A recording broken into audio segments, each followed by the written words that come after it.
Yeah, it should say when it's going to be on.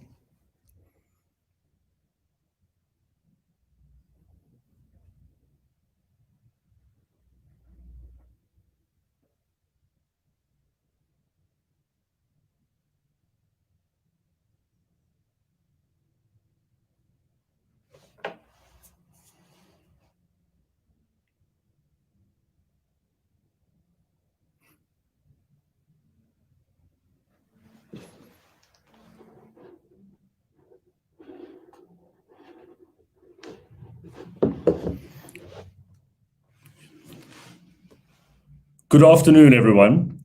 We are live now from the new offices of the government in exile for East Turkestan in Brussels, the headquarters of the EU, where the European Parliament is situated. The office has recently been established in order to undertake work here in Brussels and before the European Union and more broadly. We are bringing the event to you today to focus specifically on how we can seek justice for the Uyghurs through the EU and through international courts as well. My name is Rodney Dixon. I'm an international lawyer who has, together with my team, filed a complaint on behalf of the government in exile and Uyghur victims at the ICC in The Hague, asking the ICC prosecutor to investigate the widespread crimes committed against the Uyghur people. Today is a very significant day for a number of reasons. We all know it's Armistice Day, the day that is marked for the ending of conflicts and violence and the horrors that have plagued our world for decades and centuries. We ask, of course, on a day like this, what of those in East Turkestan and their suffering? When will the guns be silent there? When will the torture chambers be closed? It's pertinent to remember the past, but also to look at what is happening now and reflect on that, both to remember, but also to understand that there are hundreds of thousands of people still suffering, and action needs to be taken to address that. It is also a very significant day because we have at the ICC today filed further evidence on behalf of my clients showing the extent to which the ICC has jurisdiction in this case and the extent to which crimes have been committed against those in East Turkestan and around the world. We are saying to the prosecutor in very clear terms that there is sufficient evidence now for an international investigation to be undertaken. To date, none has been done anywhere. And the ICC has the unique opportunity now to take on this responsibility. We, as you know, have previously filed evidence before the court seeking it to open this investigation.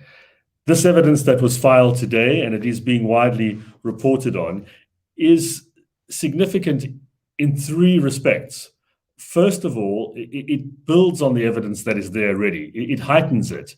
And in particular, we have now testimony from insiders who worked very closely with the Chinese authorities in Tajikistan, which is an ICC state party, and which shows the sophisticated strategies that they've adopted to target Uyghurs there and forcibly deport them and disappear them into East Turkestan. So cogent new evidence which is readily accessible to the ICC prosecutor, and we are urging the prosecutor to go to Tajikistan, an ICC state party, to investigate for himself, get the evidence, and get this case started. Secondly, what our investigators, and they've been operating on the ground for some time in various countries gathering this evidence, what they found is an alarming and very disturbing similar pattern of targeting, deportations, and disappearances of Uyghurs in neighboring countries, in particular Turkestan, where the Uyghur population there has been decimated by 87% over the last number of years since 2017. Of course, the same pattern has occurred in Tajikistan, an ICC state party, where over 85% of the Uyghur population has disappeared. So the parallels are chillingly striking, and we're asking the prosecutor to look at all of that evidence to show what the overall plan, policy, and intentions are of the Chinese authorities operating on ICC territory and in other countries as well. It's a common golden thread that links it all together, where we are seeing very clearly that the Chinese authorities are going after Uyghurs wherever they are, whether it be on territory that's signed up to the ICC or not, to bring them back to China so they can be persecuted there. And then thirdly, quite tellingly, given the recent events in Afghanistan, the Uyghur population there, which we've estimated through our inquiries is in the region of about 2,000 Uyghurs, are in grave danger themselves of being targeted and deported from Afghanistan under the Taliban authorities back to China. This is an ongoing situation that we are investigating. Many there fear for the worst. They are in an incredibly vulnerable position. And we are imploring the ICC to look into their situation, because the court clearly has jurisdiction over Afghanistan. The prosecutor has recently asked to continue the investigation there. And we are saying you must include in that investigation crimes being committed by the Taliban against Uyghurs in cahoots with the Chinese authorities. So these are three new very important aspects that the evidence that has been submitted today brings out. It amplifies what is there already, but certainly takes it to the highest level, demanding the prosecutor's attention for the situation in Central Asia, where there's been no case brought before. This would rightly be the first. And also because of the widespread calls now from many parts of the world. And we're going to hear more about that today from our EU representatives for action to be taken.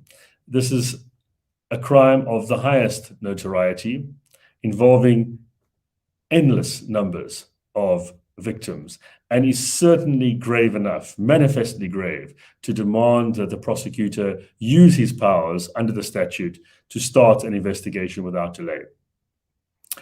We are going to hear today from MEPs directly who have been following the situation and who are calling for an international investigation.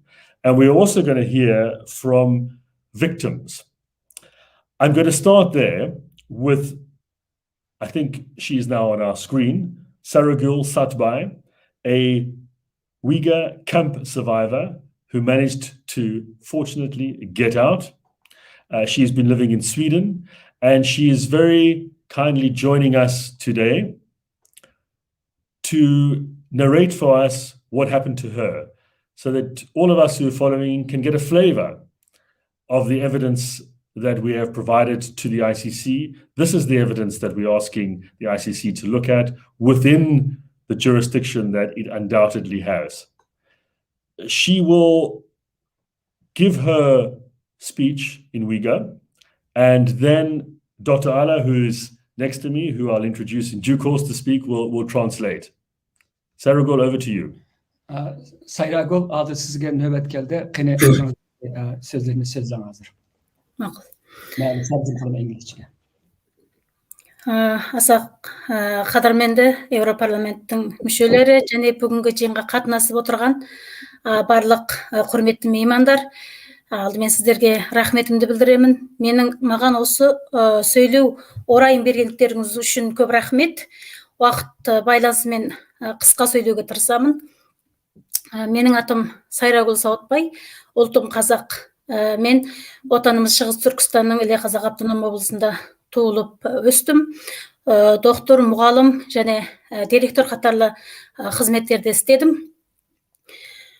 Кытай Компартиясы Чыгыс Түркістандагы жасап жаткан уйгур, казак, кыргыз, татар, өзбек катарлы жергиликтүү калкка геноцид жасауды әсілі ерте бастан жоспарлаган. Осы жоспарын өнүмдүү түрдө иске асыруу үчүн алдыменен биздин тилимизди, динimizди, мәдениетimizni жоюуду баштады. Сол себепти биз семьямыз менен Казакстанга көчүп кетпекчи болуп карар кылдык. Бирок Кытай Компартиясынын кузурлуу органдары менин паспортумду тартып алып, мени отбасым менен бирге Казакстанга өтүүмө жол коймады. Отбасым Казакстанга баргандан кийин мен Казакстанга барып, балаларымды, отбасымды көрүп келүү булай турсун. Кытай өкмөтү биздин чет эл менен болгон барлык байланышыбызды мәжбүрлүү түрдө үздү. Сөйтүп менин отбасым менен болгон барлык байланышым үзүлүп калды. 2016 жылы күздө, яғни Чинчуанго, Тибеттен Чыгыс Түркістанға келгеннен кейін, енді сонун колу менен бул жаппай кыргынчылык, геноцид ресми басталды. Алдымен менин таныстарым, көршілерім, достарым және журттастарым бирте-бирте жарым түндө үйлөрүнө басып кирген Кытай сакчылары жагынан колго алынып, белгисиз жактарга акетилип жатты. Халыкты үрей бийледи. Мешиттерди чакты. Барлык халык кең көлөмдө күзөтүү системасы астында күзөтүү назаретке алынды. Жагдай сондай күрдөлүү болду. Эч кандай кателигим болмаса да, ултум казак болгондугу себепти мен де осы геноцидтин курбанына айналдым. 2017 жылы 1-айдан бастап Кытай сакчылары мени жарым түндө үйүмдөн уктап алып кетип, менин семьямдын Казакстанда экендигин сылтау этип, мени суракка тартып, уруп согуп, кокон-локу жасап, кысым көрсөттү. Bunday ахвал онан кейинде неше рет кайталанып отурду. Эң кыйыны, осы көрген корлуктарымды башка бирөөгө айтуума жол бермейди. Эгер айтсам, онда менин өмүрүмө кооп жететин эди. Сөйтүп 2017 жылы 11-айга барганда мен бир күнү мәжбүрлүү түрдө Кытайдын осы жаза лагерине мәжбүрлүү түрдө апарылып, сол жердеги камалган адамдарга Кытай тилинен сабак беретін мугалим болуп иштөөгө мәжбүр болдум. Олар мени мәжбүрлеп купуялыкты сактоо келисим шартына кол койгузду. Сол келисим шарттын бир тармагына кайшы келсем, онда мени өлүм күтүп тургандыгын анык эскертти. Ол жаза лагери, өлүм лагери эди. Ол жерде үлкөн киши, эр-айыл болуп, жалпы 2500 жук адам камалган. Ол тек бир гана лагерде сончолук адам бар. Барлык адамдын шаштарын бирок түсүрүп эткен, такырлап алып тастаган, кол аяктарына түгөлдөй кисен салынган. Жаза лагердин ичинде барлык жерде камера бар, камера орнотулган. Камалган адамдардын ар бир камерасынын өзүндө де 5 күзөтүү камерасы бар. Олардын ар бир ис-аракети 24 саат күзөтүү бакылауда болот. Жаза лагери ичинде тек бир гана үйдө камера орнотулмаган, ол адейти кара үй деп аталады. Бул кара үй деген кара үй, сол жерде камалган адамдарга түрлүү коркунучтуу, аянычтуу тасилдерден пайдалана отуруп аларга тан жазасын жүргүзөтүн, кыйын кыстакка алатын, жазалайтын сондай жаза үйү эди. Ол жердеги адамдардын барлыгы күнәсиз болуп, Кытай Компартиясы колдан жасаган түрлүү жалган кылмыштарды тага отуруп, бейгүнөө адамдарды туткундаган. Жаза лагери ичиндеги жагдай өтө аянычтуу. Ол жерде айелдердин баскынчылыкка учурабы, ол үнөмү болуп туратын иске айланып кеткен. тіпті бір күні 100-ден артық адамдарды жинап жаза лагерінің ішінде біздің көз алдымызда Қытай осы жаза лагердегі сақшылар 20-21 жас мөлшеріндегі бір жас қызға кезектесіп басқыншылық жасады. Осындай адамзат қабылдағысыз шыдамайтын осындай жауыз әрекеттерменен оларға рухани және тән жазасын жүргізетін, рухани жақтан қыспаққа алатын, мәжбүрлеп олардың жоқ қылмысын мойындататын. Қамалған адамдар мәжбүрлі түрлі денсаулыққа зиянды және адамды ұрпақ сүю қабілетінен айыратын осындай зиянды өкілдерлерді қабылдауға мәжбүр болатын. Ұйқысыздық, аштық, түрлі қинау қосылып, ол жердегі адамдар өмірден үмітін үзген.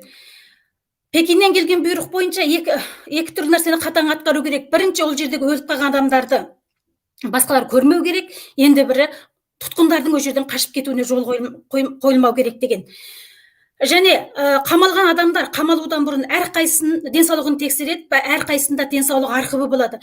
Денсаулық архивында жас және денсаулығы өте жақсы болған адамдардың барлығына қызыл белгі қойылған.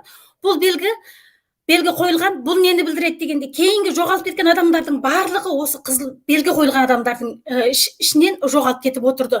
Мен өзімнің сол жердегі тәжірибеме байланысты бұл белгі қойылған адамдардың барлығы Қытай Компартиясының орган аткезшілігі, орган саудасының құрбанына айналды деп айтуыма әбден болады.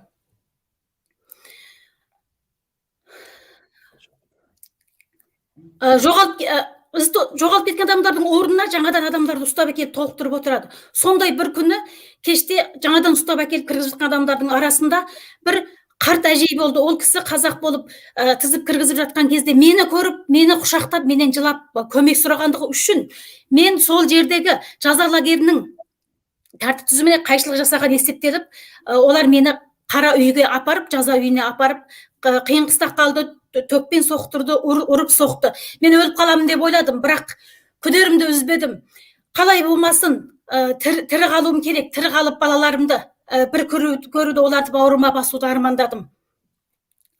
Сөйтіп, осындай қиын қыстақтың барлығын көріп, 2018 жылы 3 айда олар бір күні мені лагерден қайтарып алып келді. Жалғасты қызмет істеуімді айтты. Лагерге кіруден бұрын мен мемлекеттік 5 балабақшаның директоры болып жұмыс жасайтынмын. Олар менің қызметін жалғасты істеуімді, бірақ құпиялықты сақтау келісіміне қол қойғандығым себепті құпиялықты сақтауымды, егер құпиялықты шашсам, онда мені өлтіретіндіктерін ескертті. Сол бойынша мен қайтадан бұрынғы қызметіме шықтым. Бірақ ұзақ өтпей олар тағы келіп, менің міндетімнен қалдырып, енді мені қайтадан ұстап апарып сұрақ қылды. Отбасымның Қазақстанда екендігін, менің қылмысым етіп, мені қайтадан 1-3 жылдық жаза лагеріне қамайтындықтарын айтты. Мен өзім көрген сол бір қорқыныштық жаза лагерге қамалсам, 1-3 жыл егер қамалатын болсам, өзімнің тірі шықпайтынымды білетін едім. Сондықтан мен бәрібір өлім болғаннан кейін, тым болмағанда өлер алдында сонша сағынған балаларымды бір көріп алсам, егер аман қалатын болсам, Қытай Компартиясының осы геноцид қырғыншылығын бүтін дүниеге әшкерлеймін деген сенімді жоғалтпадым. Сөйтіп қатерге тәуекел етіп, Қазақстандағы отбасыма қашып келдім. Бұл кездегі жағдай өте қиын болды. Қазақстанға келгеннен кейін де Қазақстанның ұлттық қауіпсіздік сақшылары мені үйден ұстап алып кетті. Олар мені Қытайға қайтарып бермекші болды. Бірақ халықаралық ұйымдар және социал медиалар және Қазақстан халқының көмектесуінде бірінші рет Қытайға қайтарудан аман қалдым. Олар Қазақстан өкіметі мені шекараны заңсыз өтті деген сылтаумен айыптап, мені Қазақстанда түрмеге қамады. Мен Қазақстан түрмеге қамалдым. Қазақстан өкіметі менің саяси пана сұраған өтінішімден 3 рет бас тартты. Себебі Қазақстанда Қытайдың ықпал күші өте күшті болды. Олар Қытайдың бұйрығын орындап отырды. Сөйтіп, екінші рет тағы да Қытайға қайтарылу қаупіне дүш келдім. Сол кезде мен халықарадан көмек сұрадым. Сонымен бірлескен мемлекеттер ұйымының көмектесүү менен Швеция өкмөтү бизди семьябыз менен кабылдап 2019 жылы 6 айда отбасыбыз менен Швецияга көчүрүп алып келди. Азыр Швецияда жашап жатырмын. Мен Казакстанга качып чыккандан азыркыга дейин Кытай Коммунист партиясынын осы геноцид саясатын ашкерлөө менен күрөш жасап келе жатырмын. Бирок содан бери азыркыга дейин менин аракетимди токтотуу үчүн Кытай Коммунист партиясы колунан келген жамандыктын бәрин жасап, азыркыга дейин мага кокон-локку жасап, мага кысым көрсөтүп келүүдө. Бирок бул жерде мен күрөсүмдү токтотпаймын. Себеби менин көргөнүм шындык, ол мен көзүммен көргөн нерсени Чыгыс Түркистан калкынын осы аянч тагдырын бүкүл дүйнөгө жеткизүү менин бир адам борушум деп эсептеймин. Бул жерде менин эч кандай жеке басымдын муктажы жок. Ал Кытай Коммунист партиясы бүтүн дүйнөгө кауп акелүүдө. Чыгыс Түркистан калкына геноцид жүргүзүү менен бирликте Қазір Тибет, Хонконг халқында бастырды. Енді бүгінгі таңда Тайвань халқына ауыз ашты. Қытай Коммунист партиясының бүкіл дүниеге қауіп әкелетіндігін барлық қазір бүкіл әлем сезіп біліп отыр. Өйткені Қытай Коммунист партиясының 3 түрлі қорқынышты жоспары бар. Бұл 3 басқыштық жоспары. Бұның біріншісі 2014 жылдан 2025 жылға дейін Шығыс Түркістан халқын бүтіндей, сол жердегі Uyghur, Қазақ, Қырғыз қатарлы жергілікті халқын бүтіндей ұлт ретінде жою. Екінші басқыштағы жоспары 2025 жылдан 2035 жылға дейін көрші мемлекеттердің барлығын монополдау. Үшінші басқыштағы жоспары 2035 жылдан 2055 жылға дейін өзінің бүтін дүниеге қожа болудай арманын жүзеге асыру. Сол себепті Қытай Коммунист партиясы бұны әрбір басқышын бір-бірлеп сәтті орындап келе жатыр. Ал мен қазірге дейін қалқарада айтылып келе жатқан Шығыс Түркістанда 1 миллионнан артық адам лагерге қамалып отыр деген санға келіспеймін. Себебі ол жерде бір бөлім адамдар лагерге қамалды.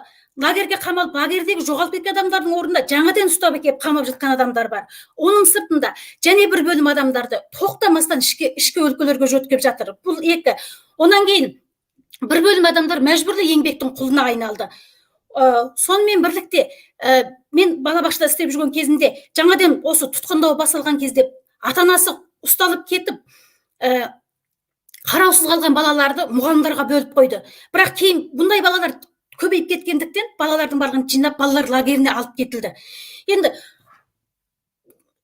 бұл жерде балалар лагері бар. Сонда мәжбүрлі еңбек, лагерлерге қамалған адамдар, онан кейін ішкерге жөткілген адамдар, сонымен бірге балалар лагерінде. Бұның барлығын қосқанда 1 миллионның әлде неше есе жоғары деп есептеуге болады.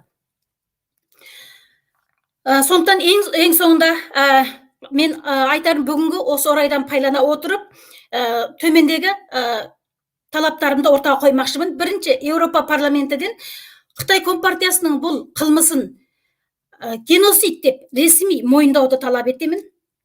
Екіншіден, Еуропа мемлекеттерінің басқа мемлекеттерге оқшаш Қытай Коммунист партиясының бұл қылмысын геноцид деп ресми мойындауды талап етемін.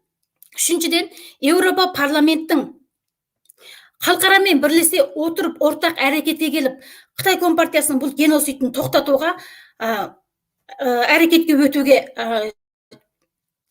шақырып қыламын және талап етемін. Төртіншіден, біз әділет, ақиқатты сүйеміз, ақиқат үшін күресіп келе жатқан адамдармыз. Сондықтан Еуропа парламенттің біздің күресімізді жалғасты қолдауын үміт етемін. Барлықтарыңызға рахмет. Now I will translate Sayrago's speech from Kazakh language into English. So I will translate the essence of her speech. So dear members of the European Parliament, thank you for giving me this precious opportunity to speak of my experiences. Due to the time constraints, I will speak briefly. My name is Sayragul Asaidbay. I am of Kazakh region. I was born in and grew up in East Turkestan. I used to be a medical doctor, a teacher, and school principal. After 2014, the Chinese government beefed up its efforts to carry out the genocide against the native peoples of East Turkestan by destroying our cult language, traditions, and religion. As a result, we decided to my family decided to relocate to Kazakhstan. However, the Chinese government didn't allow me to go to Kazakhstan with my family. And as a result, it confiscated my passport. After my family went to Kazakhstan, I could not join them as China severed our relationship with the outside world. As a result, my relationship with my family was cut off. In 2016, when Xinjiang were brought into East Turkestan, Chinese government started to arrest a huge number of people on the basis of bogus accusations and crimes. My friends, neighbors, and partners, and people from my city were arrested by police at night. Police sirens never stopped. People were so scared. Afterwards, the Chinese government started to demolish the mosques and put everybody under pervasive surveillance. Although I had no crime, I became the victim of this genocide because of me being a Kazakh. In January 2017, the police arrested me midnight because of my family being in Kazakhstan. Then they interrogated me, beat me, and forced me to confess. This was repeated several times. And most difficult part was that I couldn't tell what exactly happened to me to anybody. If I did, my life would be in grave danger. In November 2017, I was transferred into a camp where I was assigned to teach inmates or camp inmates Mandarin or Chinese language. They forced me to sign a confidentiality agreement not to reveal anything to anybody under no circumstances. If I breached that agreement, death would await me. In that camp, more than 2,500 inmates were put in based on a variety of false accusations. They all, including old and young, male and female, were shaved and were shackled by their feet and hands. There were surveillance cameras installed everywhere in the camp. The activities of the inmates were observed 24/7. There was a room called the dark room where there was no camera. This room was a special place where police administered torture upon inmates. The police were given an unlimited power in China to do whatever they like to do. In that room, thus, inmates went through cruel physical and psychological torture, including forced confessions for their so-called crimes.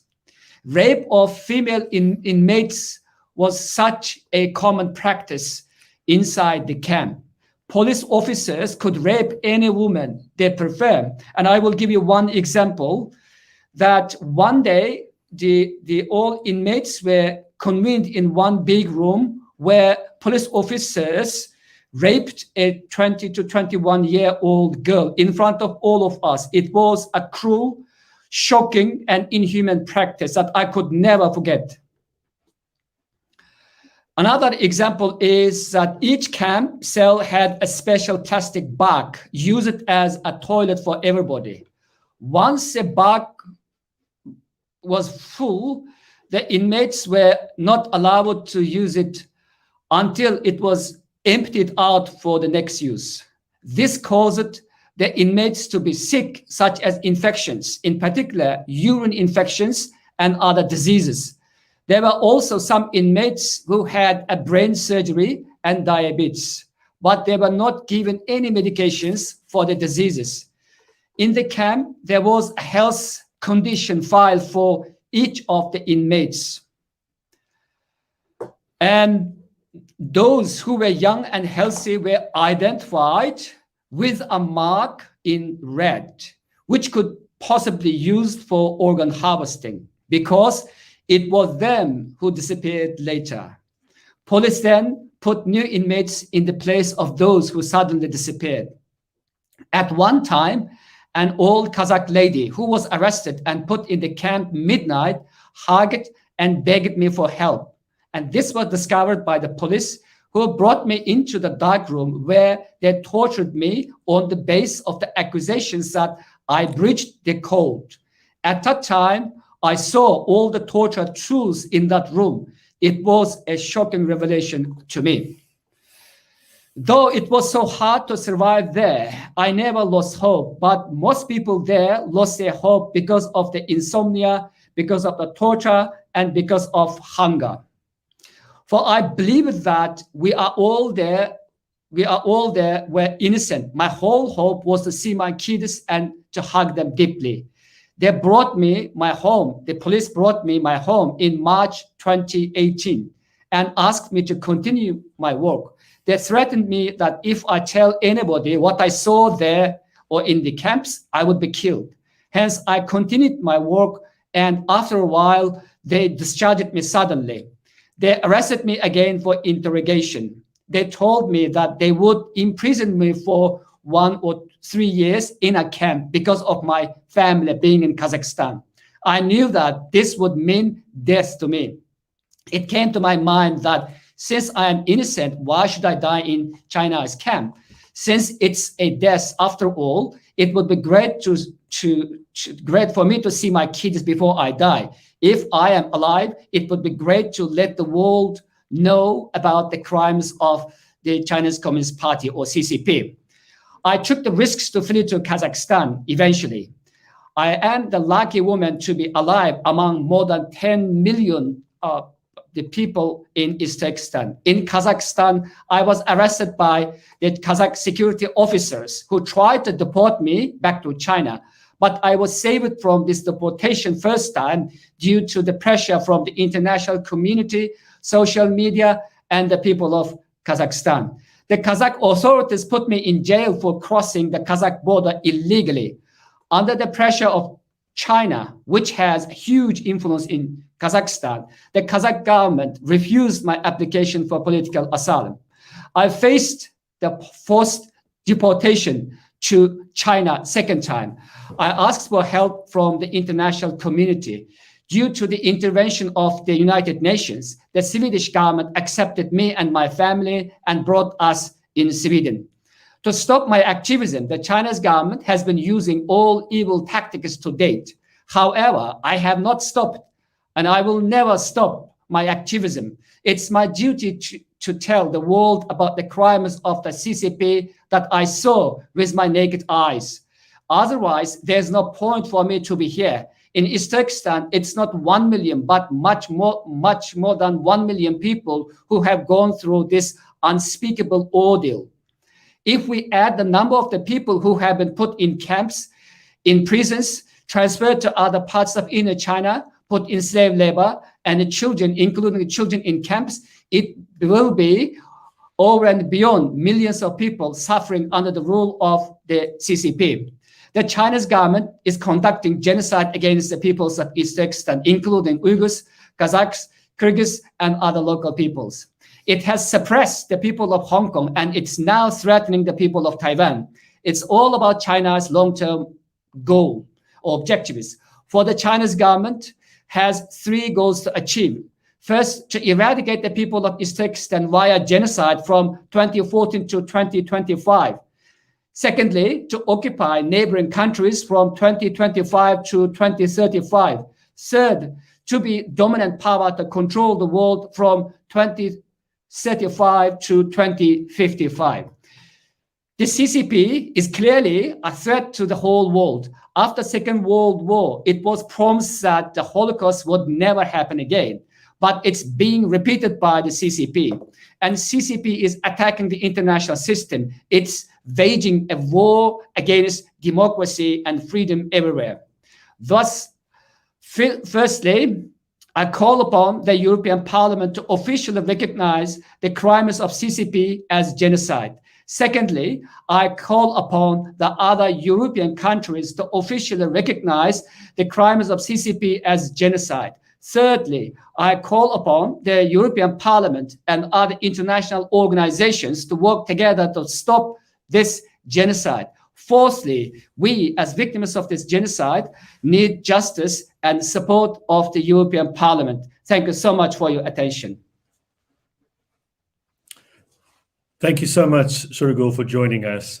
The account that you have given is so sobering, and it must be so hard, as you've emphasized, to have hope. But clearly you do, and are taking the fight forward with very clear demands there for parliamentarians sitting here at the Parliament in the EU at the moment. The sessions are going on. That's why we are having this event. Unfortunately, because of the COVID rules, we're not able to do it inside the Parliament. We will look to organize such an event as soon as the doors open again.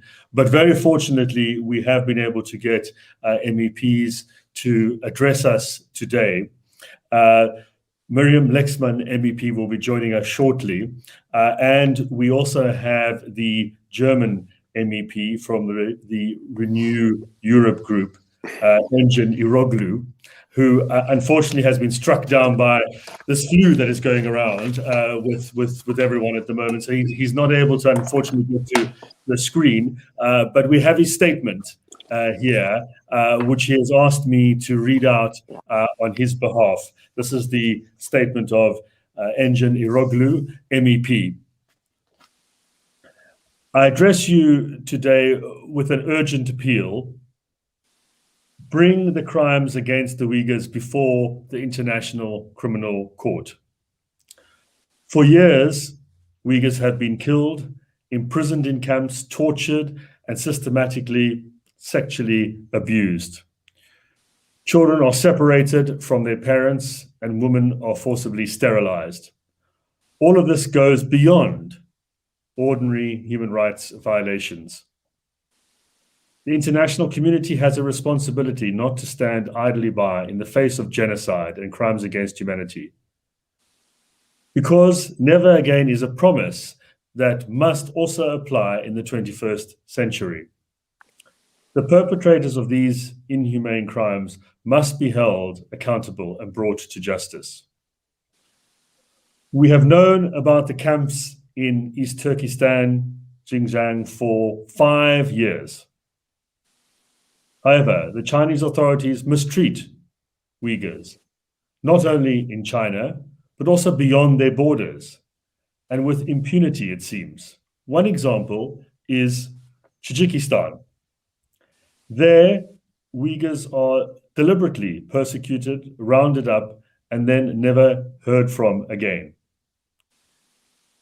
This should cause a big international outcry, because it means that Uyghurs are not safe, even if they manage to escape from China. This makes an investigation by the International Criminal Court even more important. New evidence shows how Chinese authorities are rounding up and then deporting Uyghurs directly from Tajikistan, which is a state party to the ICC statute. And this has been happening since at least 2016. So it is clear that the court has jurisdiction to launch an investigation.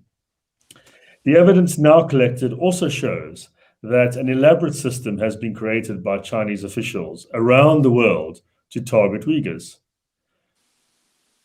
The goal is to forcibly disappear Uyghurs and deport them back to East Turkestan. In Tajikistan, the Uyghur population has declined, the evidence shows, by over 85%, as they've been forced to return to China through threats, intimidation, and physical violence. There, they are likely to end up in camps. Tajikistan is one of the few Central Asian countries to join the court. And the evidence in the Uyghur case gives the court a chance to expand its role into this part of the world. We must use all legal avenues available to us to achieve justice for the Uyghurs. Bringing this case to the ICC is one of the strongest legal mechanisms available. No one believes that legal processes alone are the answer to the Chinese regime's human rights abuses. However, an investigation by the court could strengthen the case for further economic and diplomatic action and give the victims a voice. Sanctions have already been imposed on some Chinese officials by the EU. And foreign companies are making greater efforts to distance themselves from East Turkestan. But he says this is unfortunately not enough. The EU must take a leadership role for the rights of Uyghurs and other ethnic minorities in East Turkestan. To do this, we must do several things. An engine outlines 4 recommendations that he asked to be put forward. We need to work to get more EU states, like the Netherlands did, to call a spade, genocide, and to speak with one voice together. 2, the import of goods from Uyghur forced labor must be stopped to our countries. 3, we must demand a diplomatic boycott of the Winter Olympics. 4, European states must suspend their extradition treaties with China. It is important that we take these measures together because dictators like the Chinese regime can only be impressed by cohesion and strength against them. Those were his words that he wanted us to convey, and we wish him well in getting better very soon. I'm now going to hand over You've heard Dr. Ala on my right do a translation. He's now going to do a speech, I'm sure, of some substance. He is the EU representative here in Brussels for the East Turkestan Government in Exile. We are at their new offices today. It's the first time I've been here. Very impressive premises, very near to the Parliament. You're all welcome to attend. We will, in due course, be inviting MEPs to do so and the wider public to make this a place where you can come and find out about what is happening in East Turkestan and what steps are being taken to ensure that the genocide and crimes against humanity are squarely addressed. Dr. Ala will now talk about the work here, his office, and their aims and objectives. Thank you so much, Rodney. So, ladies and gentlemen, thank you so much for attending this event, which is quite important to us. So today is the Day of Peace, special day, the Armistice Day, as a cessation of arms. More than a century ago, on this very day, Europe was finally delivered from the calamities of destruction. And yet, the shadows of destruction have never fully been eradicated from our reality. Instead, 20th century saw another disastrous war, many genocides, nuclear threats, ecological degradation, and bio-warfare dangers, and even realities. Notably, the historic outcry of the Holocaust, the never again, has never come to a stand. Now, the Chinese genocide of Uyghurs, Kazakhs, and other Turkic peoples in East Turkestan is ongoing in the very eyes of the world, defeating any sort of optimism established 100 years ago after the Armistice Day. Like other genocides prior to it, this genocide has many faces. It's driven by fear, hatred, and cruelty to eradicate Uyghurs and others altogether through heinous measures imaginable to a human mind.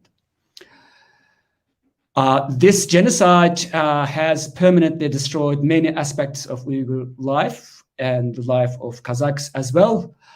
And apart from that, almost all Uyghur intellectuals have either been put in camps, in prisons, or in slave factories. So the hundreds of thousands of Uyghur kids have been brutally separated from families. And Uyghurs and Kazakhs also are subject to organ harvesting on an industrial scale.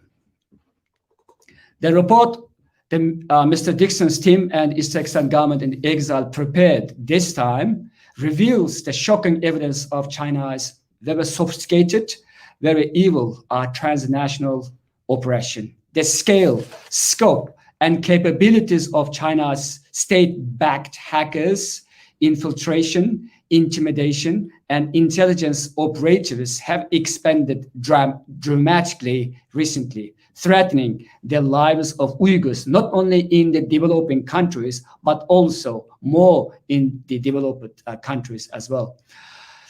In 2017, more than 8,000 Uyghurs were extradited from Egypt to China. Upon their arrival in China, most of them either disappeared or were given a long-term sentence or were killed. At the same time, more than 3,000 Uyghurs were deported back to China at the request of China's authorities. And this is the great concern. There is a great concern over how many other Uyghurs have been repatriated from other Central Asian countries, Afghanistan and Pakistan, among others. We still don't know the exact number. Still, this is what being investigated. But the sheer number, sophisticated coordination of these operations are really chilling and horrific. This points to the horrific fact that Uyghurs have nowhere to escape from China's persecution.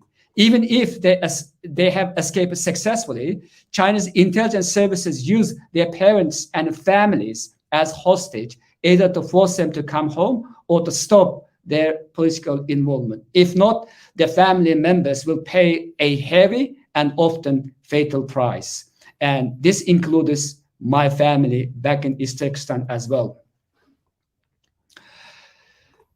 So all this is no longer a secret now. Few can say in confidence that they don't know it. Many governments, organizations, and the people have finally been aware of what's terribly happening to Uyghurs, Kazakhs, and others in East Turkestan. Currently, most of the EU countries are treating Uyghur asylum seekers in line with the Geneva Refugee Convention, providing them with a refugee status. However, the root cause of the matter is not resolved yet, which is the ongoing genocide in East Turkestan. The United States was the first country to declare the human rights abuses a genocide, announcing its finding on January 1921. The parliaments of other countries are followed by passing non-binding motions marking China's actions as genocide, such as Canada, the Netherlands, the UK, and Lithuania. And EU Parliament announced a resolution not to trade with products that have been produced using Uyghur slave labor. While continuing with this egregious or the chilling genocidal activities, China has exerted its economic power, diplomatic channels, and political influence to put pressure on countries, governments, institutions, and others to be silent over what's happening in East Turkestan. So far, these efforts have not totally been ineffective, as there has been no decisive action to prevent and punish the perpetrators of this genocide. If this alarming silence persists, Uyghurs and Kazakhs in East Turkestan are going to be extinct in the very eyes of the world.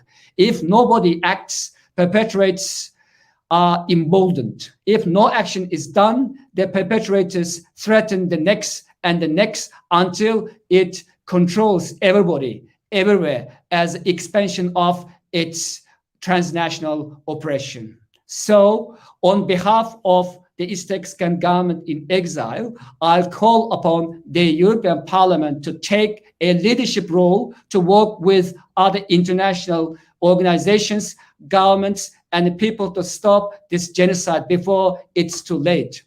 And secondly, diplomatically boycott the 2022 Winter Olympic Games in China, not to repeat the same mistake with the 1936 Munich Olympic, which boosted the Nazi propaganda hugely, leading up to the Holocaust. Thank you. Thank you very much, Dr.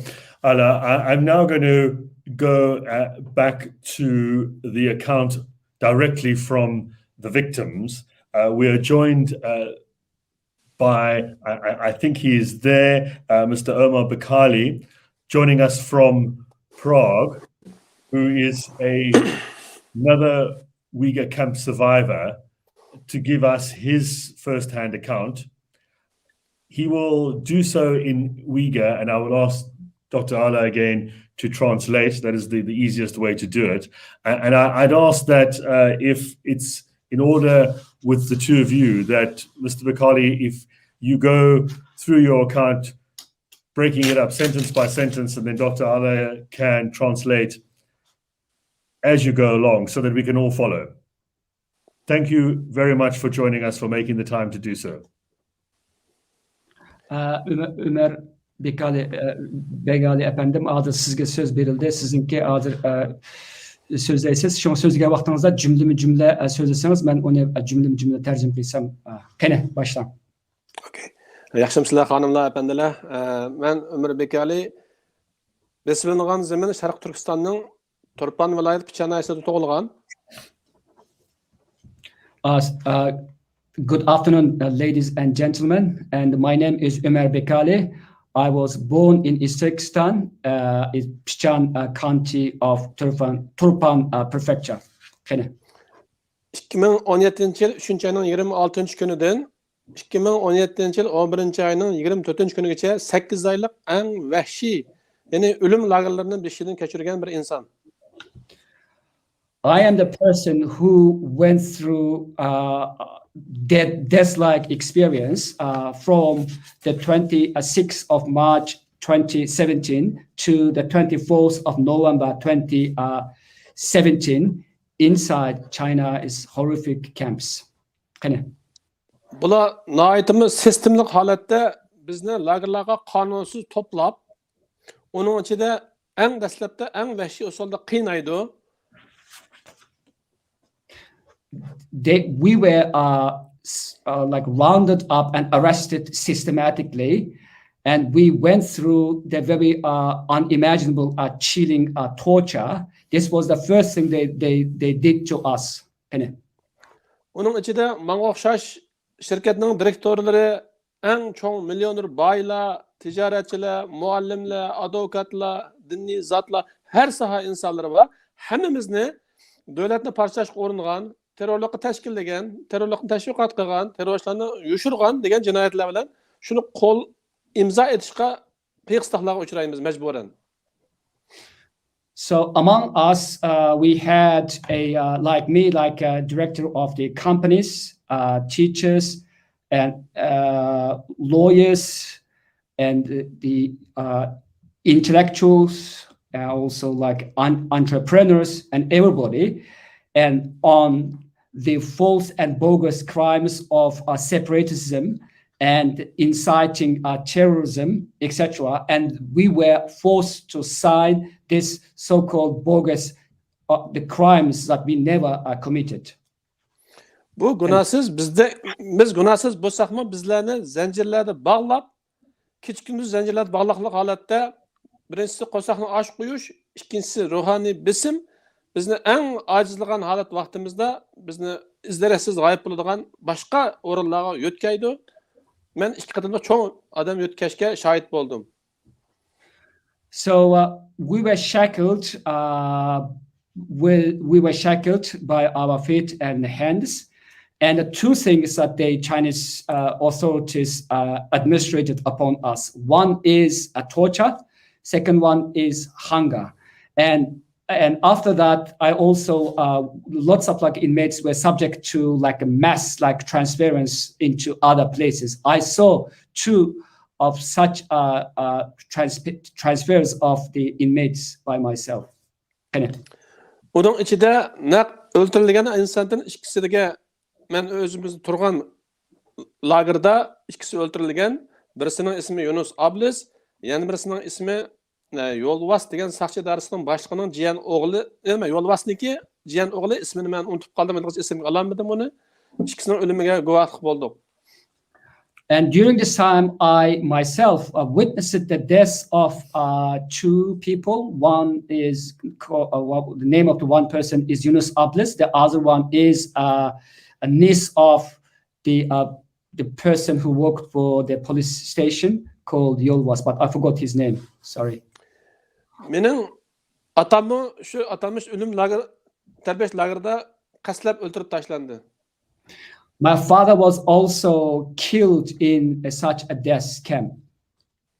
Bizde her haftada bizde 16 yaşdan 40 yaş bo'lgan yosh insonlarni namalom yerlarga o'tkazib olib ketadi. Her haftada. Ilg'in yosh bolalarni. Every week, they transferred the inmates aged from 16 to 40 into unknown places. Biz tutilgan vaqtlarda gerçi saat 9, kech saat 9'dan sahar saat 4 kishi adam tutib akirgan bo'lsa, oxirgi vaqtlarga kelganda men chiqishning oldida kech kunduz odamlarni o'tkazib aktiv turdi, yana ashta odamlarni akirdi. Ya'ni kirgan odamlarning hammasini bizni ojizlashtirib, hech qanday qarash qilish kuchimiz qolmagan vaqtida bizni o'tkazib ketadi. Biz bilmaymiz qanday o'tkazib ketadi. Initially, they arrested the people from 9 p.m. to 4 a.m.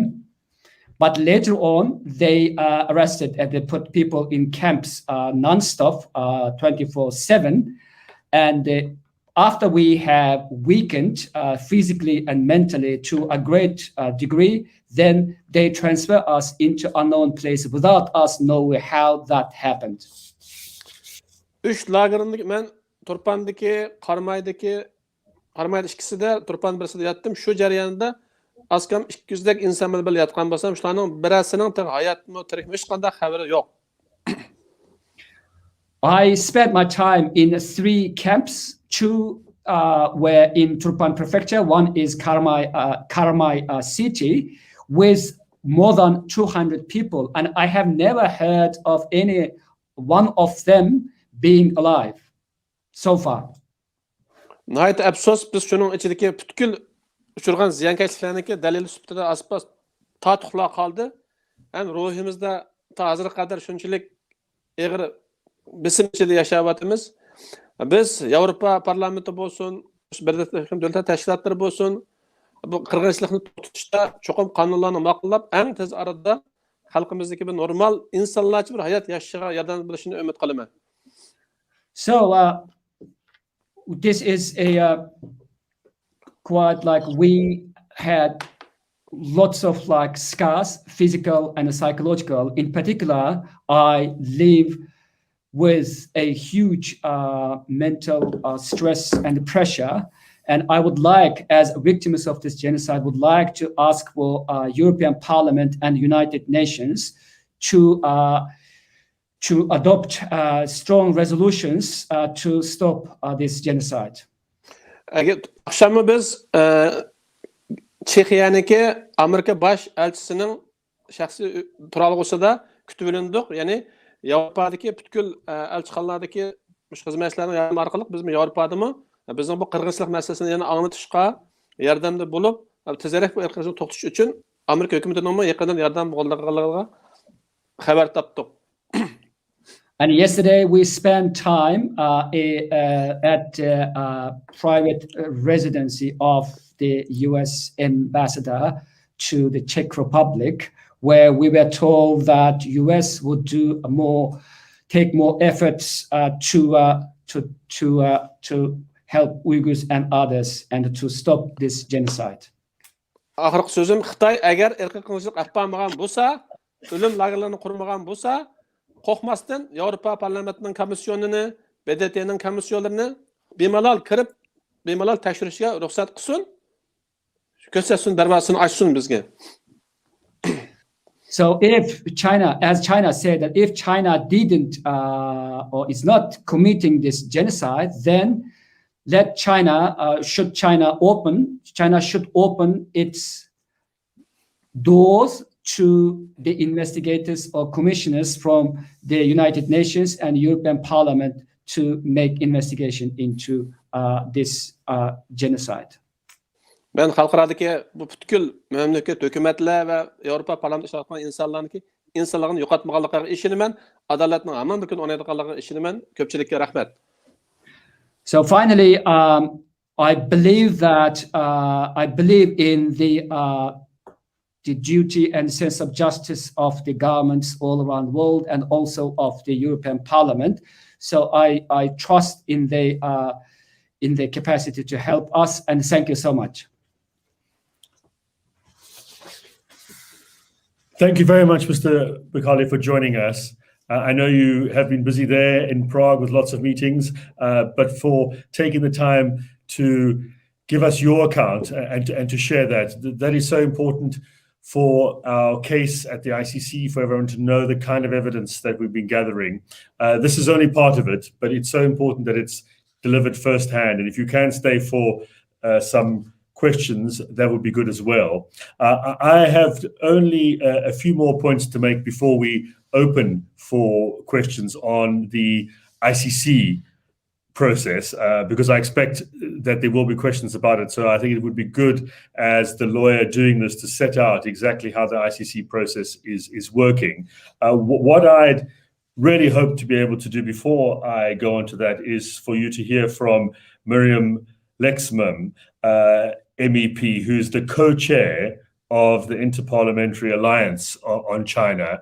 I have got a message from her while we've been sitting here, explaining that she is deeply sorry because she's being caught up in some urgent parliamentary business over the road and hasn't been able to get out to join us.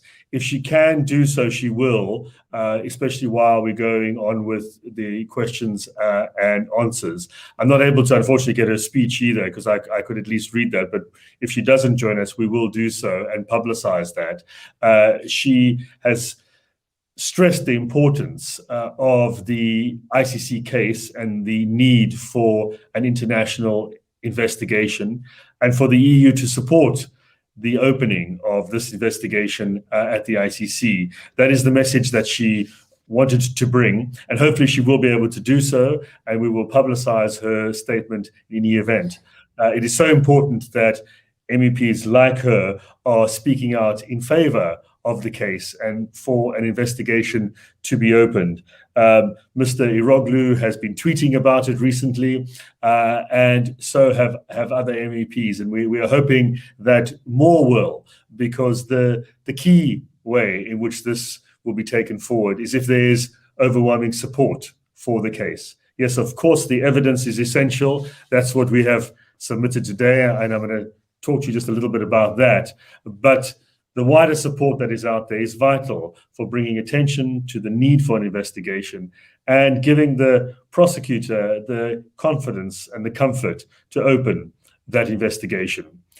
So when we are asked, as is obviously the most pertinent question, do we hope or do we foresee that the ICC will open this investigation? The answer is yes, clearly we do. We want that to happen. That's why we're putting in all of the effort of gathering the evidence on the ground and giving it to the prosecutor, because a case feeds and runs on evidence. We believe that there is more than sufficient evidence to meet the tests at the ICC for an investigation to be opened.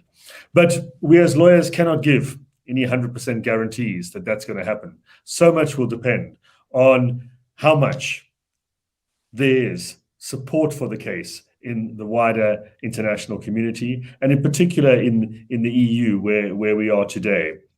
So that is why we are having this meeting, to make that clarion call for support for our initiatives. The investigation will be opened if the prosecutor deems that there is a reasonable basis to conduct an investigation based on the evidence.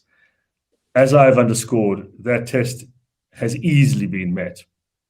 But the prosecutor will also look at, so that you are aware, the gravity of the situation. Is this a case that warrants the ICC's attention? He'll also be looking at whether or not there's a reasonable prospect of gathering evidence sufficient to prosecute and for getting arrests. You don't want to have merely hypothetical or theoretical investigations. And he'll be looking at whether or not anything is being done anywhere else by China or by any other body, international or national, to look at this case. If we start with the last requirement, the answer is a resounding no. There's no international investigation. There are no national universal jurisdiction cases, and certainly China is doing zero. China's approach has been to completely deny these allegations in their entirety. So that's the first box automatically ticked. But the second box of gravity, surely in this case, must be marked positively as well. The gravity is manifest. That's what we have submitted to the prosecutor today based on the evidence that we've been able to gather. We've also highlighted that this is a highly notorious contemporary genocide that is unfolding before our very eyes. Fortunately, that's not happening in many other parts of the world, but sadly, it is happening in Central Asia, a place where the prosecutor hasn't looked at any investigations previously. It is a unique platform to go to that part of the world to investigate what is happening in an ICC state party territory, Tajikistan.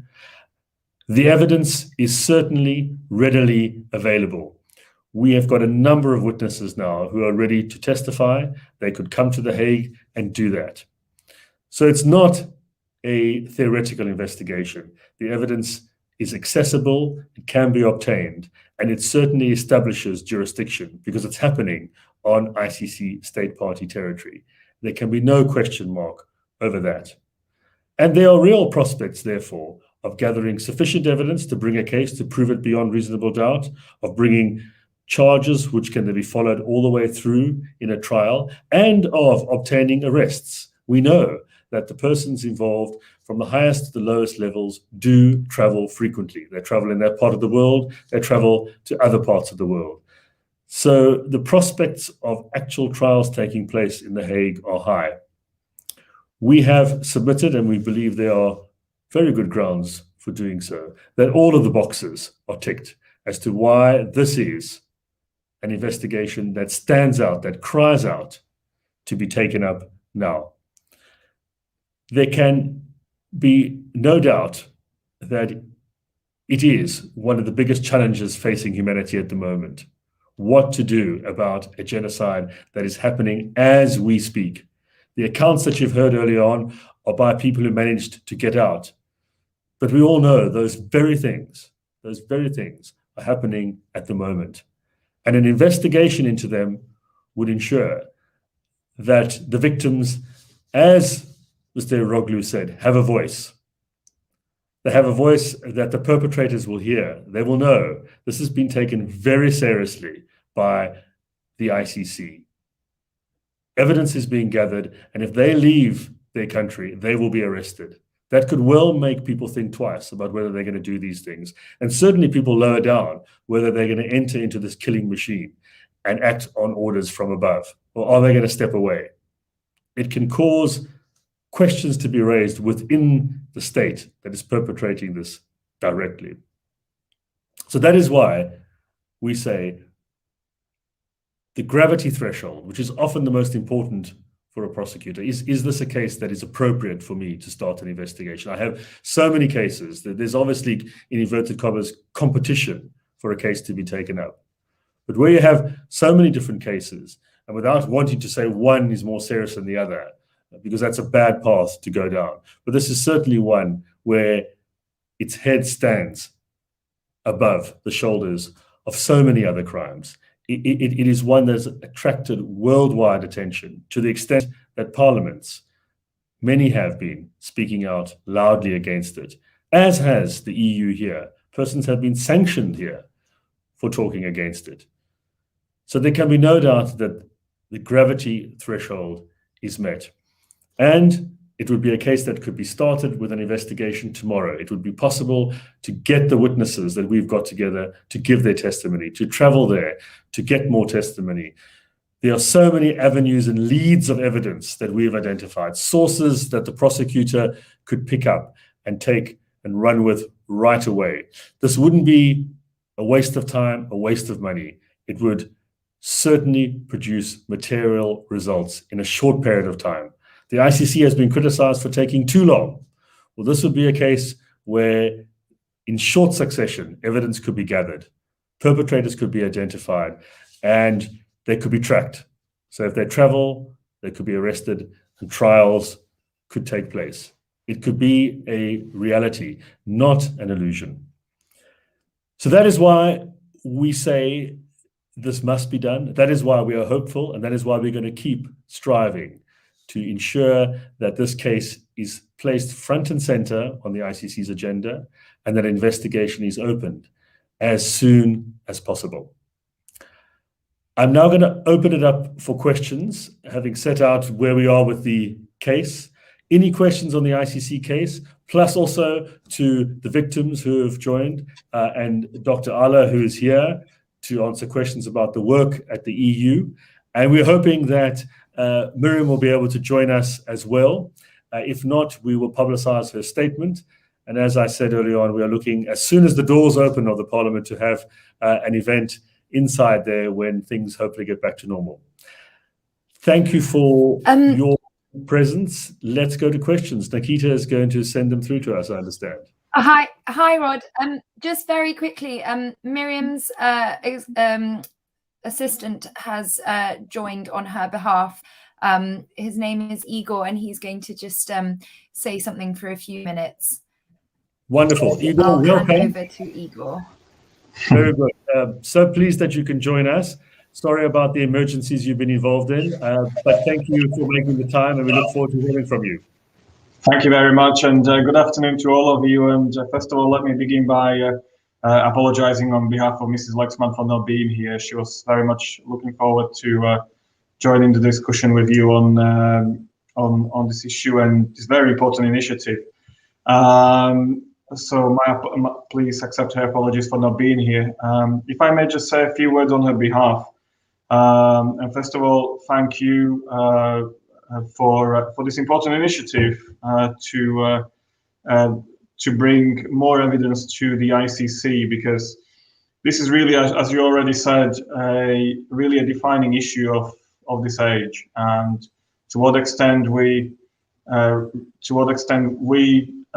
democratic societies respond, I think, will be judged by in the future. And it is absolutely necessary that we really use all legal means necessary to not only bring justice to the victims, but more important, but also to ensure that the perpetrators of these crimes, of this genocide, are held accountable.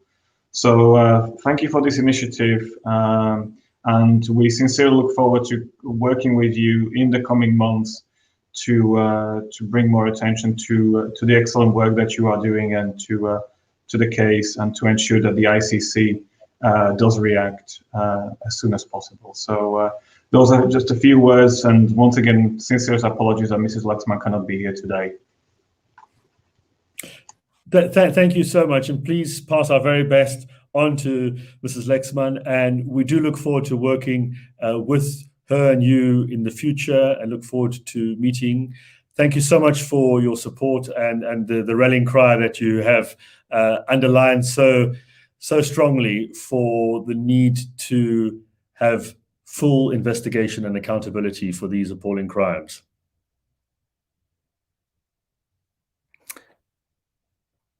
Questions, please, from all of those who are following. Thanks. So a few questions have come through in the chat, and I've also received a few questions on email. I'll start with the first ones in the chat. A few people have asked about whether is it illegal for Tajikistan and other countries to be returning Uyghurs back to China. How can China be punished for this crime? Similarly, people have been asking whether we have been working with Central Asian societies and governments in order to stop these deportations. There's also several questions asking why it is taking so long to stop the Uyghur genocide. Rodney, I'll leave you with those three questions for now, and then we'll answer a few more after that. Thank you. I'll start, and then Dr. Ala can answer, and of course, all of those following, please to add as well. The question of the unlawfulness of deportations, they certainly are unlawful if they're being done purely on the basis that persons are being targeted because of their Uyghur identity. Yes, states are free to look at extraditing persons when there has been a proper basis established as a matter of law and in a court of law where it can be challenged for doing that. But that's not what's happening here. China's trying to present a pretense of that and to use the extradition word whenever they can. But we all know what's actually happening underneath it is they're simply rounding up people because they're Uyghur. That's the truth. And they're taking them back because they want them in China where they can control them and they can take action against them in the camps. Otherwise, they're outside, they're doing whatever they want and potentially are a threat to China because they'll be critical, they'll organize themselves, and they'll show the world that in fact, there can be the possibility of living normally and peacefully outside of China. And they'll look to take action to support those who are inside. So it's very clear that this is a violation of international law to round up people in this fashion. And the kinds of excuses that China losing is, for example, your visa's expired. I mean, that's just to create a so-called legal basis for it to occur. None of that is actually grounded on facts and law. We have seen evidence from multiple witnesses of problems being created with their documentation when there were none, simply to allow for a situation where Chinese operatives can then come and take them to the border and ship them out.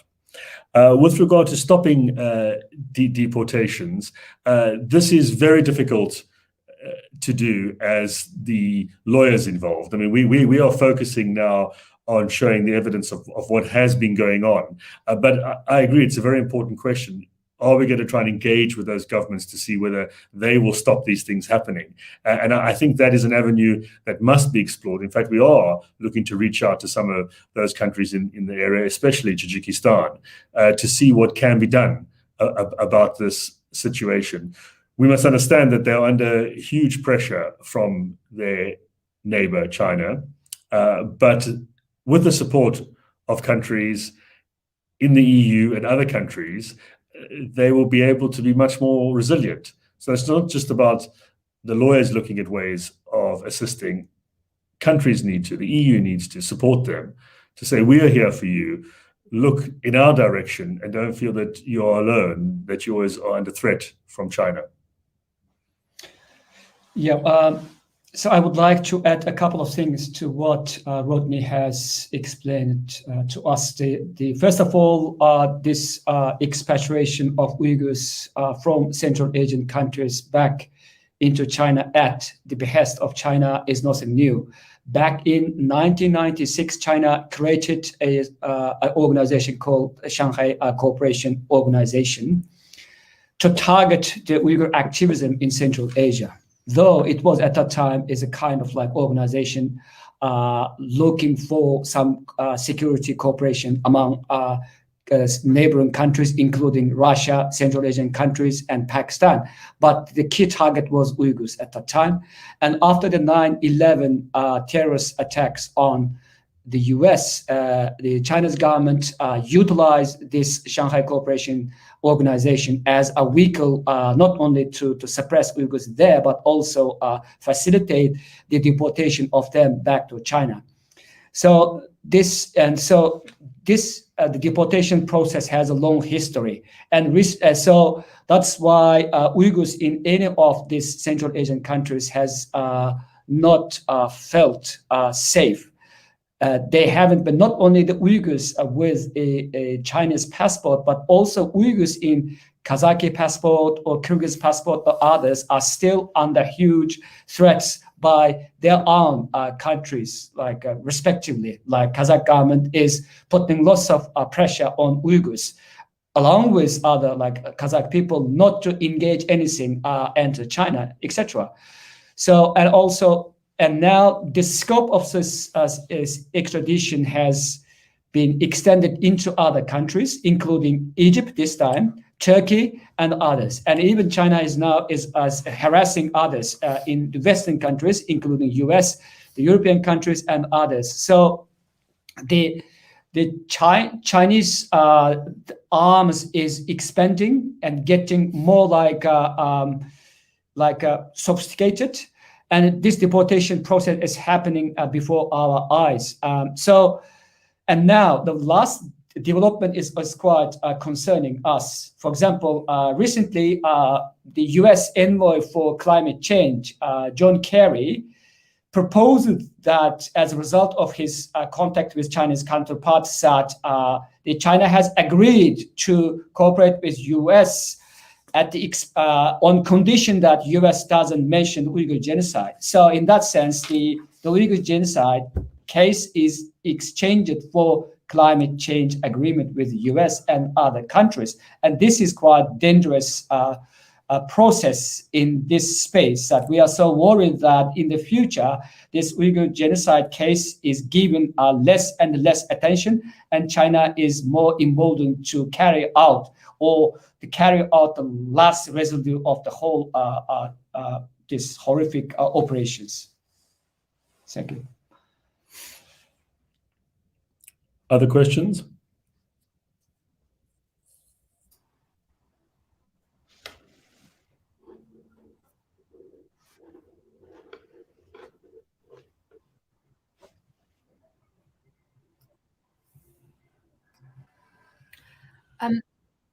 Yes, there is another question which has come through, asking what's the time frame for the ICC to start their investigation. Similarly, this person would like to know what is it that individual people can do to help to support the outcome of the trial? Yes, very good question. How long is it going to take? There is no rule, unfortunately, on this. In many of our national jurisdictions, there's some time limits, but there is no such rule at the ICC. The prosecutor is considering what we have given him. There was a batch of evidence, as you'll recall, in June this year, and now another batch today. It takes time, of course, to go through it properly, but you would hope that this will be done within a reasonable period. One has to be reasonable and proportionate about these things, especially given the seriousness of the allegations and that the crimes are ongoing at the moment. It's not like we have a peace situation where everything is going back to normal and then a prosecutor can perhaps take longer to look over the evidence. This is one where the evidence is coming out on a daily basis and demands immediate attention. So we are pursuing the prosecutor to look at this as quickly as possible to make a decision, take as much time as needed to make the right decision, we say, and we will keep providing further evidence to bolster that decision. We are hoping to get an indication, given the new evidence that we filed now, in the coming weeks of where we stand. We'll certainly be reaching out to the Office of the Prosecutor to engage. We have met with them previously, and we will meet with them again. And we will hope we'll have a better idea then. As much as we can make public, not to in any way jeopardize the investigation, we will do so. But we are hoping it will be initiated as soon as practical. With regard to what can ordinary people do to support, we have over and over again stressed the need for anyone who has information about what has been happening, particularly outside of China, where often the authorities, not only in places on the border, but elsewhere, are targeting Uyghurs, harassing them, intimidating them, to bring them back to China. That kind of evidence, first-hand evidence, people who know people who can pass that information on to us as well, we would readily value that, and it could be provided directly to the ICC. Also, support. I said that throughout. I think that's the repetitive theme. to support as much as possible the need for this investigation, to speak to your MEPs, your MPs, get them to make a call, even if it's just a single tweet on this. Let's try and get some momentum going. It's there already, but let's try and heighten it to the point where it is reverberating. Everywhere you turn, people are saying there must be an investigation. There must be an investigation. It needs to echo like that. It can't be, well, maybe we're going to do this, or perhaps this is something we should look at in the future, or let's pass another motion saying we're going to consider doing this. No, let's actually do it. That's the message we need to be getting out. It's through your political organizations, through your MEPs. We're here, at the seat of the EU. Contact your MEP and ask them, are they going to talk out in favor of this? Will they make a statement? Will they sign a petition? Will they ask to meet with the ICC or meet with other organizations that support the ICC? There are many coalition NGOs that support the ICC. Get the Amnesty Internationals, the Human Rights Watchers, those organizations to put it high up on their agenda and be calling for this. When it starts to reverberate like that, that's when you get a real chance of these things happening in practice. And I would like to add a couple of things to this.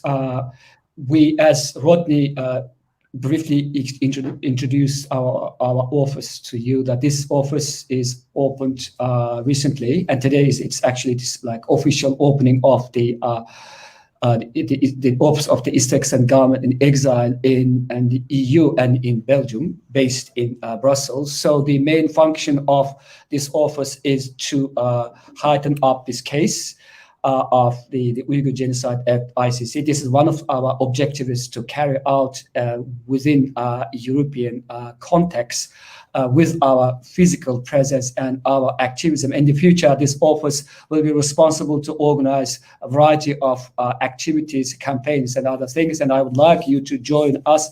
At the same time, support also includes financial support, because this is hugely time-consuming and also quite like financially consuming at the process. It's long and very arduous work for the lawyers and for the government in exile and for others involved in this case. So your financial contribution to this case is also welcome and very important for the success of this case to be reviewed and handled at the ICC. So you will get the information how you donate to this case through website and through Rodney's team and also us. Thank you. Yeah, we do have a crowd Yes. fund. Perhaps you can download the crowd I've fund. actually posted the crowdfund on the chat function, so it should be below this video as well for everyone to see. That's very important, because the investigation on the ground is obviously very time-consuming and costly to get investigators there and to be able to also find witnesses and to assist witnesses if they need to travel, if they need to travel to The Hague. So those costs all have to be covered, and it can't run without that budget. So any support would be much appreciated. I think we have time for one more question. And I think it's a good question for us to end on. What would the outcome of an investigation and possible trial look like? Well, it would look like trials that you often see on television, and this is not made up. If we can get an investigation open, which we are dearly hoping will take place, you can get charges brought against the alleged perpetrators at all levels, not just those at the top, but those who are running the camps, even sometimes people lower down. And whenever they leave China, because I don't think they'll be arrested in China, they won't be handed over by the authorities there, but whenever they leave, they can be arrested and brought to The Hague. There is a prison in The Hague. They will stay there, and then they will be put on trial. Of course, they must receive a fair trial. They'll have all the usual rights of the defense, and it might be at the end of the day that the evidence isn't sufficient in some cases. You don't always get convictions. You get convictions and acquittals. So it's a proper judicial process that's followed. And if China wants to put forward its defenses, it can do so. Instead of just completely refusing to engage with this process, we would encourage China to come forward and put forward what they say is their defense, put forward the evidence that they rely upon. If there's nothing going on as they claim, well, then they shouldn't have any fear of coming forward and showing that to the court. So they should participate in the ICC process, be part of the international judicial community. Don't stand out of it and mock it. Be part of it. And if you want to change it from within. So that's what it will look like. It'll be a proper trial in a court of law in The Hague. The trials could be held in other places as well. They don't have to be in The Hague. It'll be publicly accessible, televised. You've seen the trials that have been going on in The Hague, which are on television. You've seen how trials usually function. That's what it'll be like. The victims will be able to come, those that we've heard today and many others, and give their accounts, and they'll be open to cross-examination, and we will seek to prove the case beyond reasonable doubt. But this is, as I've said throughout our discussions today, this is not something that is pie in the sky. This is a reality. We know that the evidence exists. We've got it. We've given it to the ICC. They could go ahead now and call those witnesses, bring charges, and charge and arrest persons, and that would be a complete breakthrough in our view. If you actually had people on trial for what was going on, not just talking about how this is bad or it should be condemned or maybe we should do something about it, but actually arrest the perpetrators. That's what we expect in all of our national jurisdictions. Here in Brussels, in Europe, if somebody is murdered on a street corner, you expect the police to act, to arrest the person and to put them on trial. Exactly the same should be happening here. There's no reason why there should be any difference between what we expect in our national jurisdictions and what we expect internationally as citizens. Thank you very much. I think that's all the questions that have come through now. So I think we can leave it there. Thank you everyone who's tuned in today. I don't know, Dr. Al, if you have any final words. So this ICC case is more than a symbolic court case for us, because this is one of our last hopes that we are carrying on with ourselves. And this is, we are expecting the international justice to be served as soon as possible. And Uyghurs are now so desperate and so hopeless and helpless.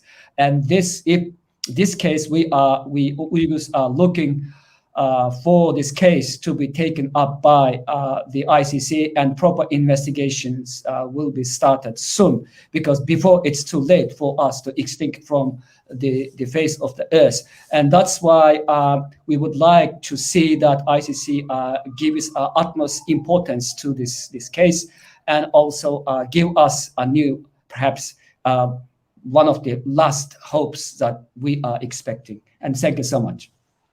And thank you to everyone for joining us here from Brussels. It's been a great pleasure to be here, and we hope to see you here in the future, and hope that you will support us and we can all work together for this extremely important and noble cause.